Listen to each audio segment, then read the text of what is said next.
Hello বন্ধু, দেখুন আমার রান্না করে দেখাবো বাঁধাকপি রান্না নিরামিষ। এখানে নিয়ে নিয়েছি বাঁধাকপি কুচি, বেগুন, মটরশুঁটি আর আলু কুচি নিয়েছি। এখানে দিয়ে দিলাম তেলটা, সর্ষের তেল, 5 ফোড়ন ফোড়ন দিয়েছি আর শুকনো লঙ্কা ফোড়ন দিয়েছি। প্রথমে বেগুন আর মটরশুঁটি আর ছোট আলুটাকে কুচি কুচি করে নিয়েছি, আলু গোল গোল করে ওই আলুটাকে ভেজে নিচ্ছি। তারপর দিয়ে দিলাম বাঁধাকপি দেওয়ার পর লবণ, হলুদ আর এখানে কাঁচা লঙ্কা ফাটানো দিয়ে দেবো। সুন্দর করে একটু নেড়ে চেড়ে দিচ্ছি।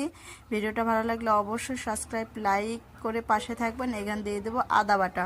দেখুন তার দিয়ে সুন্দর করে একটু নেড়ে চেড়ে নেব। নেড়ে চেড়ে নিয়ে একটু ভালো করে ভাজা ভাজা করে নিচ্ছি। এই যে দেখুন কত সুন্দর একটা কালার এসছে। তারপরে এখন দেখুন আমি এটার মধ্যে দিয়ে দিব ভাজা জিরে বাটা। তেলে ভেজে নিয়েছিলাম ভাজা জিরা বাটাটাকে এখন দিয়ে নামিয়ে একটু নেড়ে চেড়ে নামিয়ে ফেলবো। আপনারাও এরকম নিরামিষ রেসিপি বাঁধাকপি রান্না করে দেখবেন, অসাধারণ খেতে লাগবে।